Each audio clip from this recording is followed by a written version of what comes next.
So research writing is really extraordinary type of writing, okay? But what makes it so special then? So this is a question that I want you to work in a group, okay? I want you to think about this carefully. Based on your experience, how many major components should be included in a typical research paper? Okay, I want to test your understanding about research writing. Yeah, I believe you're already graduate level, so you have already written a research paper somehow. Remember, your undergraduate dissertation is a kind of research writing. Okay,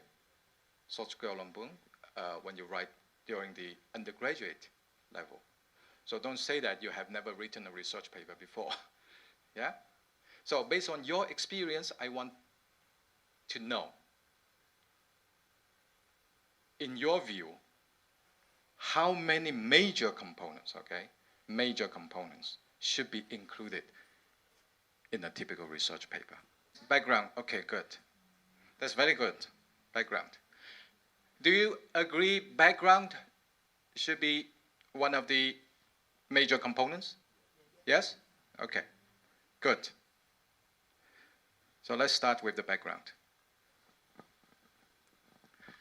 Now, as I said before, the reason that I'm here, okay, I want to give you something that you don't know.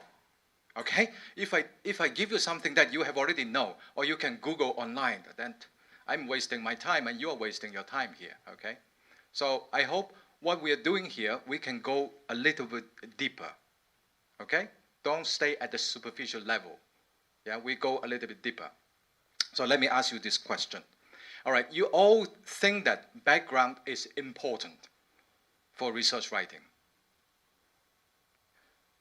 So exactly when you are studying the background, I'm talking about the research background, exactly what you are looking for. What is the purpose of studying the research background or including research background in your research paper? What is the purpose? Can you tell me? What is the purpose of including a research background in your research paper? Don't just say that, well every paper has a research background, so I need to have a research background. Good. So what has been going on in the past in your field, right? Yeah, that's one reason you need to explain the background. But how is it connected to your research? See, look, we are talking about a connection here. Really, the connecting point is very important. Now, people talk about we need to have a background in your research, but exactly what is the core you should include when you include a background? Okay, the previous studies. Are you planning to include all the previous studies? Not really, right? Those studies, they're relevant to your research, yes?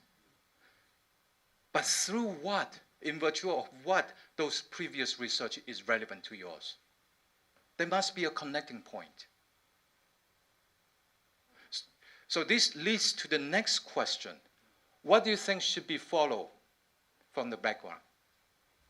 Which component do you think follows soon after the background?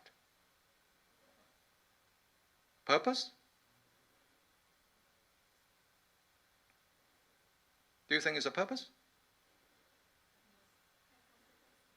Huh? Hypothesis? Hypothesis. Now, again, try to think about a connection, okay? So you have a background, and then purpose. Are they closely connected? And then you have a background, and then hypothesis. Are they closely connected? There must be something missing that connects the two together, no? Yeah, good. I mean, partly correct. What I want you to think is to put your research in the center, okay? Don't think about anyone else's research. This is nonsense to think about anyone's research without putting your research in the center, All right? So from now on, you put your research in the center and ask this question. Okay, I need to put background into my research paper, into my research. But what is the connection? How is it connected to my research? Yeah? This is what you really need to think. Why are you doing what you're doing? Okay, this is a question you need to answer. So by studying the background, there must be something that you want to find out in order to highlight what you do. Why you never thought about this one? Research problem. Yes? The problem that you found in the previous research, or something that is unsatisfactory. Yes? That motivates you to do your research. No? Why are you doing if everything is already perfect? Yes? You don't have to carry out your present research if the previous one is already perfect. It answers everything. There must be a problem that motivates you to do your present research, isn't it?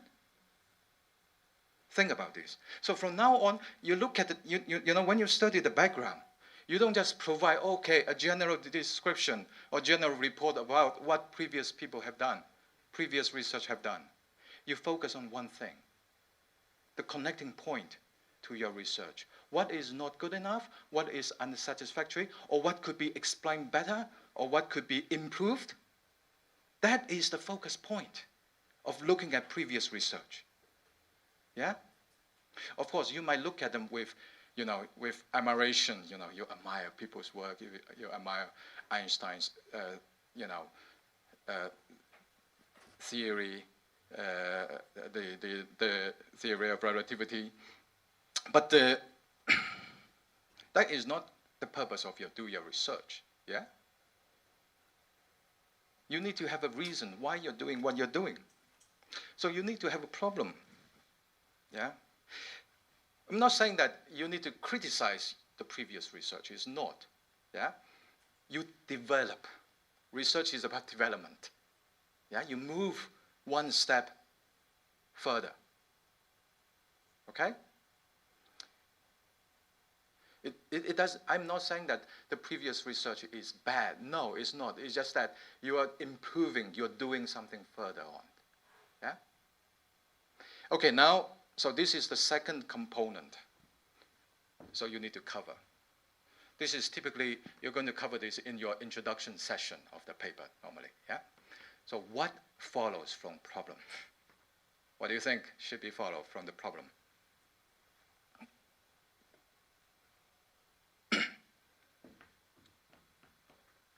So what do you think follows from the problem? Solution? Wow, so quick. You tend to jump really. Yeah? Already so solution, then okay, let's finish the class now. Yeah? Of course, solution will come. But before solution, now you found a problem. Okay? So you found something that unsatisfactory, or it could become, you know, you could be explained better, you could become better. The next thing you need to have is what? It's a question, isn't it? Yeah? For example, how you can do it or why is problematic? No? Why, for example, why it was problematic? There's something, you know, you found a problem, but then you have to explain why it is a problem. Then you think about how you can improve it. But this is a research question, isn't it? You need to have a research question. See, it all makes sense now to you. Yeah, of course, yes. But so you didn't think about this before. You think about maybe, oh, I need to have an abstract, I need to have a discussion session, I need to have. Now, those are really superficial level, yeah, in the paper that, you know, you can really just basically you can just take a research paper and then you can just copy all those formats. But here is really to help you develop the understanding why you are doing this. You know, why are you doing what you're doing? I'm talking about your research. Why are you doing your research? You know, there's a point. There's a purpose. They are all connected together. Okay. So research question. You know, research question is very important, yeah? Have you ever thought about this? Yes? Yes. Exactly. That's right. Well said. Research question is to help you develop the narrow focus. By the way, you know, doing research, the entire research process is like an upside down triangle. Do you know what I mean?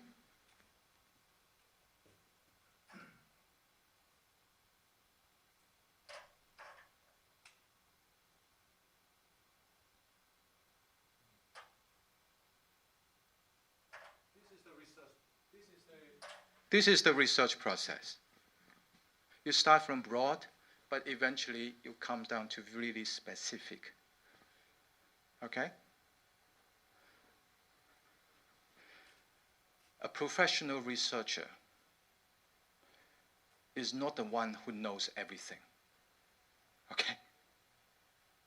A professional researcher is the one who knows deeply about one thing. You understand? You don't have that capacity. You're not a machine that you can know everything so deeply. High school education or junior high school education, we have a wonderful teacher here who can tell us. They give you those kind of general knowledge. It's kind of like horizontal education. They give you as many different kinds of knowledge as possible, right? But once you go into university, especially graduate school, you have to go vertically. Vertically, not horizontally. Of course, horizontally is important. You need to know what is going on in your field. Yeah? You're going horizontally is just to discover what has been done, you know, what is new out there. But ultimately, you have to be able to develop the depth of your research. You have to be able to go vertically. So now what I'm teaching you now is the way how to develop that kind of vertical direction to go deeper in your research. So research question is really important. As the gentleman just said very nicely, it helps you to narrow down your research focus. And it's very important for you to have one, because think about this. Why are you here? Okay? Why are you in this classroom? And how do you come to this classroom? These are two very different questions. It points to completely different answers, right? So if you're not thinking clearly about your research question in the beginning, you might waste a lot of your time. So maybe your research question is a why question, but then you thought about, oh, maybe it's a how question. Oh, I don't care whether it's a why or how. But then you might end up, you know, you're not really looking at your research properly. So you're wasting a lot of time. A lot of people do. They spend the first 2 years, you know, just reading a lot and a lot and a lot. But eventually, there's no purpose in that reading, in that studying, because there's no connection between what people have done in the past and what you do now. You know? You have to be able to develop that kind of connection in order to make your research really fruitful. Don't waste your time. Okay. Research question. After research question, what do you think? What should we follow? Good. Answer. Right? Now, once you have a question, you have a hypothesis. You have a hypothetical answer. Yeah? It's not the final answer, but it's your assumption, your supposition, based on the question. Yeah? For example, if people ask you, why do you come here? You already more or less have the answer in your mind. That is the hypothetical answer.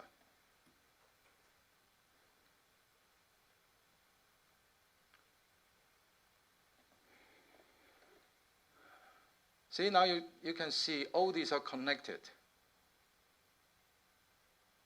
Okay, you don't just put there because, okay, everyone else is doing it. Yeah?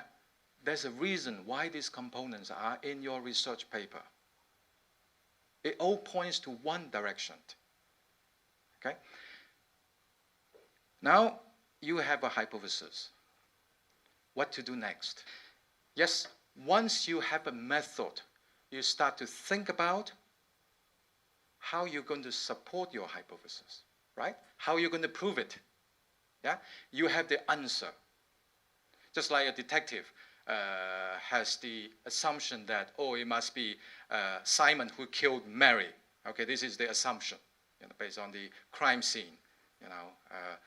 That there's Simon's fingerprint on the crime scene. So detective is making this assumption that, oh, it must be Simon who has done this. Yeah. So that's the hypothesis. But then the next step is to prove it, to find evidence. So you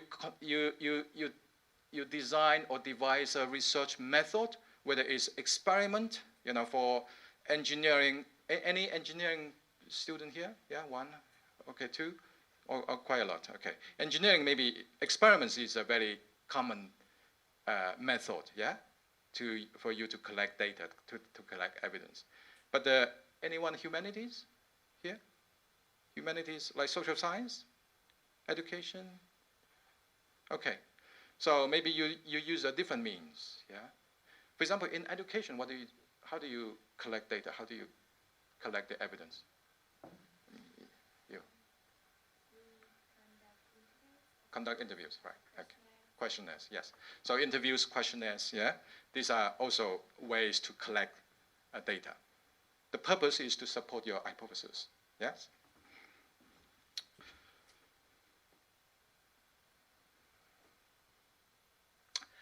I call it premise of proof. This is the name that I give it to highlight a very specific function. You need this kind of support for your hypothesis. This means evidence. The evidence that can prove that your hypothesis is true. Okay? For example, like the crime investigation. If it is a crime investigation, the kind of evidence you need to, for example, you need to prove that Simon was the murderer, was the criminal. You need to be able to find some evidence that link Simon to the crime. Yeah? For example, his DNA or his whereabouts during the crime. Where was he? What did he do?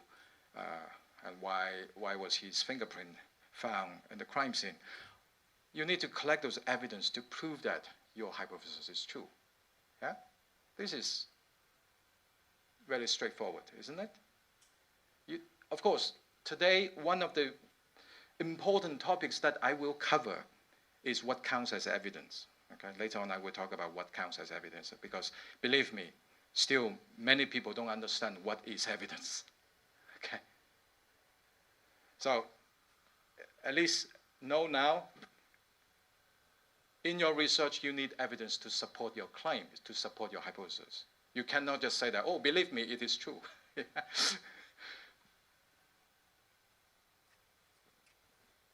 So what next? You have evidence, yeah? You have evidence. What next? Is it already done? So you have collected the evidence. What is the next component? Sorry, discussion? Yes, discussion will come eventually, but still you haven't done, you haven't really finished the investigation yet. Okay.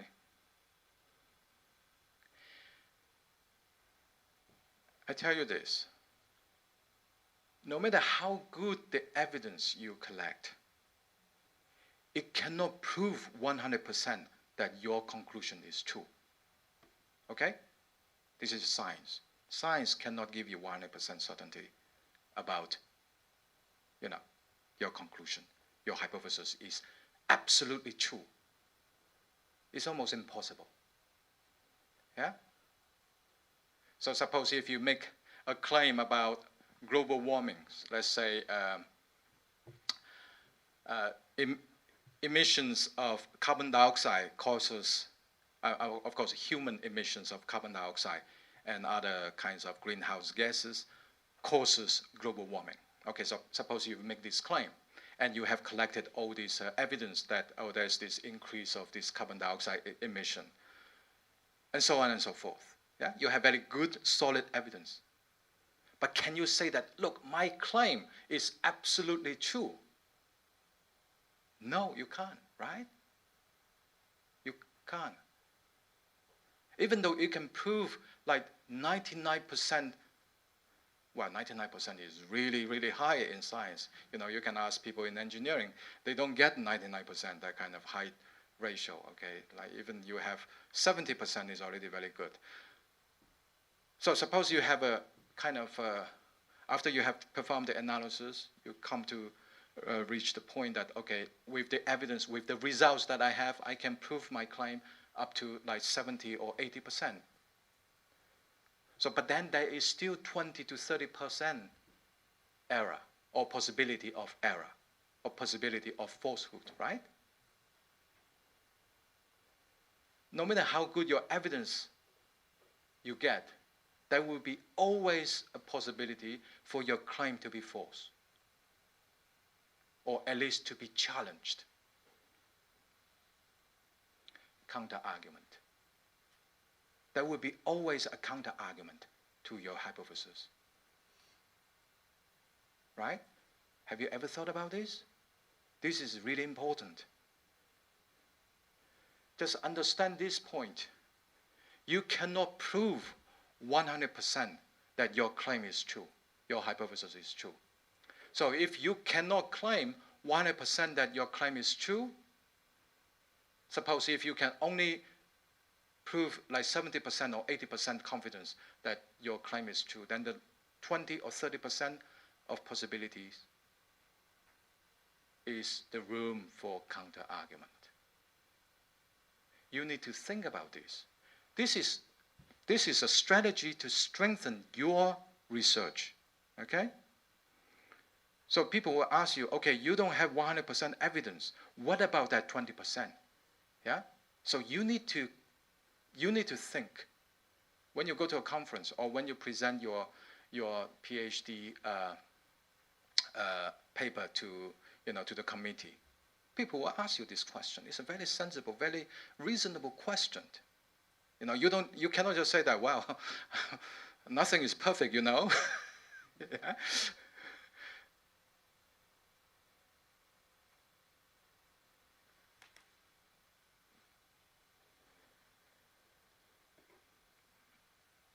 Do you know the difference between these two, premise of proof and counter-argument?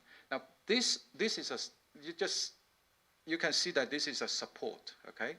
The premise of proof, the function of premise of proof is to prove that your hypothesis is true, okay?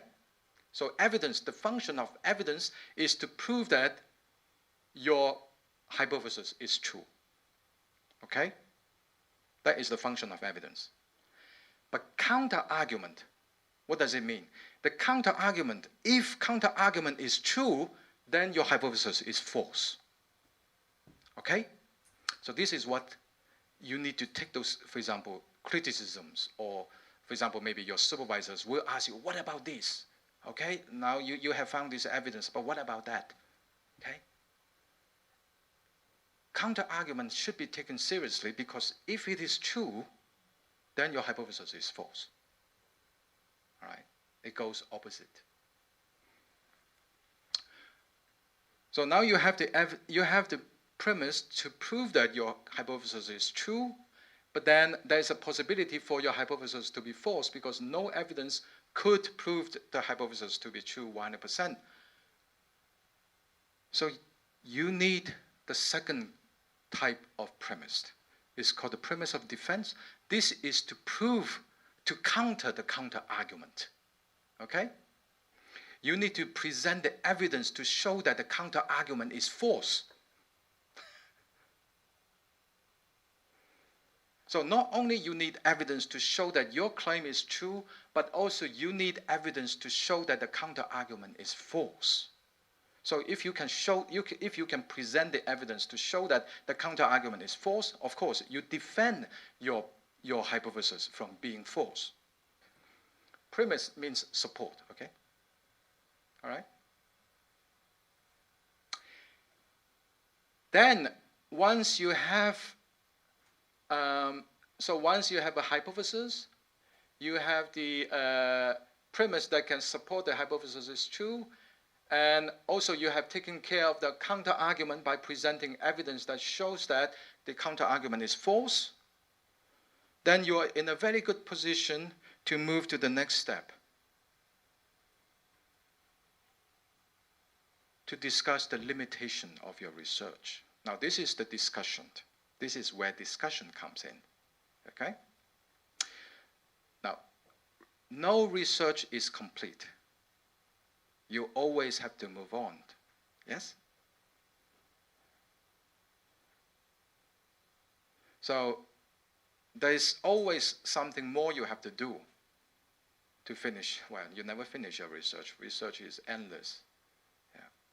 So there will be always a session, maybe you call it discussion session, to talk about what you have not done in this research. For example, there are some technological limitation, technological constraint that you couldn't do, or maybe the sample was too small when you collect the data, like by questionnaire. Well, this time we only targeted the age group between 20 to 30. So maybe in the future, we want to also think about between 30 to 40, and so on and so forth.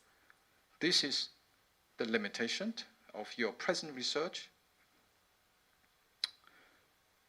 and then future. Okay. So the core is really this here. This is really the process of hypothesis formation and confirmation, okay? So once you have collected all the evidence that can prove that your hypothesis is true, and you have also collected the other kind of evidence that prove that those counter-argument is false, then finally, at the very last stage of your research, your hypothesis becomes the conclusion. Okay? Hypothesis will be turned into the conclusion of your research. Okay? But there's another name that we called thesis statement. Okay. Thesis statement is really a general term that we use to describe that, the research idea or hypothesis. So thesis statement is really just, you can think about it as a technical name, okay? It means the hypothesis, which will be turned into a research conclusion after confirmation, okay? And in a research paper, you need to have a thesis statement, meaning you need to have a hypothesis, okay? So hypothesis, thesis statement, conclusion, they're basically the same thing. It's just a different stage. You know, in the early stage, it's called hypothesis, but then in the end stage, it's called conclusion. But generally speaking, it's called thesis statement in the research writing, okay? So don't confuse about this point. Don't think that, well, what is hypothesis and thesis statement, they are different? No, they are not, okay?